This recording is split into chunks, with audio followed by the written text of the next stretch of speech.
काम घर के सारा दिन ही चलते रहते हैं। ये कोई रूटीन शेयर नहीं है। रूटीन तो पता नहीं रोज़ ही चेंज होती रहती है। और काम काम काम बस लहसुन अदरक टमाटर प्याज में सारा दिन खेलते रहते हैं हम लोग। अस्सलाम वालेकुम, क्या हाल चाल है जी सबका? उम्मीद है खैर वाक़ियत से होंगे। हमारी दुआओं से हम भी ठीक हैं अल्हम्दुलिल्लाह, आप सबकी दुआओं से। तो आ जाए जी मेरे साथ साथ। देखिए ये चला गया पानी में, मैंने इसलिए डाला है, इसको थोड़ा सा बॉयल करूँगी ताकि टमाटर जो हैं उनकी स्किन सॉफ्ट हो जाए और ये थोड़े से सॉफ्ट हो जाएं। तो मैंने इनको ग्राइंड करना है।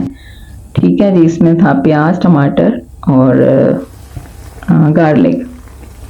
ये देखें बड़े अच्छे से सॉफ्ट हो गए हैं। इसकी स्किन भी तकरीबन अलग हो चुकी हुई है और ठंडा करके मैं इनको पीस लूँगी। ये देखें बिल्कुल अलग हो गया इसका जो गूदा है और स्किन छिलका इसका वो अलग अलग हो गया। ड्राई मसाला इसमें मैंने डाला है सूखा धनिया, curry powder, chaat masala, garlic powder है, ऑनियन पाउडर है, कलौंजी है, हल्दी, नमक, मिर्च, भुना और कुटा ज़ीरा। और ये जो आपको लग रहा है ना ज़्यादा ये 1 चम्मच है, ये जो मैं दिखा रही हूँ, और जो कम है वो आधा चम्मच है। चिली स्पाइस यानी हमारे घर में कम खाए जाते हैं तो ये 1/4 चम्मच है। और ये ड्राई मसाला जब मैं पीस लूँगी अपने उस मसाले को, टमाटर अदरक और गार्लिक और प्याज वाले को, तो फिर ये ड्राई मसाला भी इसमें चले जाएंगे तो बड़ी एक अच्छी सी बन जाएगी ग्रेवी। ठीक है जी, ये देखें स्किन भी अलग हो गई। ये 2 ब्रेस्ट पीस हैं, इनको मैंने लिया है, क्यूब्स बना लिए हैं। इनको हम लोग चॉपर करेंगे, लेमन का जूस निकाल लिया है और ये मसाला हो गया है जी हमारा ग्राइंड।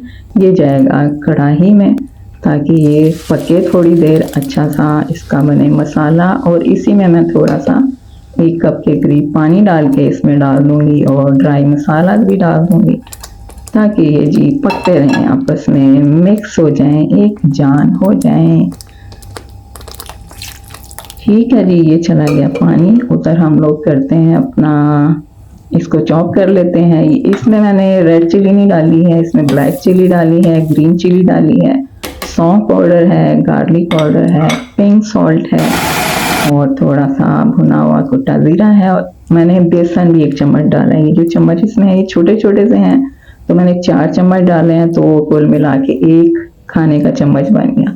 और ये देखें इसका टेक्सचर देखें, ज़बरदस्त किस्म का, बड़ा सॉफ्ट सा है। हाथों पे ऑयल लगा के हम बना लेंगे जी इसके बॉल, चिकन बॉल।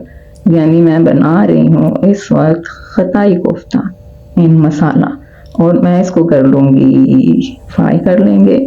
और वहाँ पर क्या हुआ था जी, मैंने अभी जो दिखाया आपको, मैं चली गई नमाज के लिए कि 5-7 मिनट में तक भी नमाज पढ़ी जाएगी, लेकिन आई हूँ तो वो लग चुका था, इसलिए मैंने इसको इसमें शिफ्ट किया। 5-7 मिनट की बजाय 20-25 मिनट लग गए शिफ्ट करने में और करने में। और ये बॉल बन गए मेरे। इनको मैं स्ट्रॉ की मदद से होल कर रही हूँ। होल इसलिए कर रही हूँ, एक तो मैंने इसमें एलमंड लगाने हैं और दूसरा इसलिए भी कि जब हम लोग इनको फ्राई करते हैं तो दोनों तरफ से अच्छे से हो जाते हैं, होल होगा तो थोड़ी सी वो स्टीम में सॉफ्ट हो जाएंगे। और इस तरह से ये होल करके फ्राई हो जाएंगे। और मेरी चाय का भी टाइम हो रहा है। ये देखिए फैन आ गया ऑयल के साथ, कड़क वाली चाय आ जाए किसी को पीनी हो, डोरिटोस और प्यारे प्यारे से मेरे क्रीमी बिस्किट के साथ। और ये देखें जी मेरा चला गया फ्राई होने के लिए ये खताई कोफ्ता। बाकी जो रह गए हैं वो भी इसी तरह से फ्राई हो जाएंगे। और इसमें मैंने दूध डाल दिया था, जो मैंने शिफ्ट किया, थोड़ा सा मुझे लग गया था क्योंकि स्मेल तो नहीं आ रही थी, जला नहीं था, लेकिन फिर भी वो होता है थोड़ा सा वार्म मिल्क मैंने आधा कप डाला इसमें, ताकि अगर हल्का फुल्का सा कोई हो भी स्मेल का ख़तरा तो भी चली जाए। ये मैंने पलट दिए, इनको हम लोग देखते हैं इसके साथ सॉस या दूसरी तरफ भी होल कर देंगे। बड़े अच्छे से टेंडर हो गए हैं, ज़बान भी जो ना लुढ़कने लग जाती है। तो ये होल हो गया, ये दूसरी तरफ भी हो गए। और स्लाइस एलमंड हैं छिले हुए, ये मैं इनके अंदर फिल कर दूंगी, स्टफिंग हो जाएगी इनकी। और जो बचेंगे वो हमारे मसाले के ऊपर भी मैं पोर कर दूंगी खटाई कोफ्ता डालने के बाद। और उसके बाद हम लोग इसको गार्निश करेंगे हरे धनिए से। लेकिन हम इसे टेस्ट करेंगे रात डिनर में। अभी मैं जा रही हूँ चाय एंजॉय करने और आप देखते रहिएगा, प्लीज़ इसको देख लीजिएगा और अपनी राय का इजहार भी ज़रूर कीजिएगा। बड़ी शुक्रगुजार होंगी, दुआ में याद रखिएगा। अल्लाह निगहबान।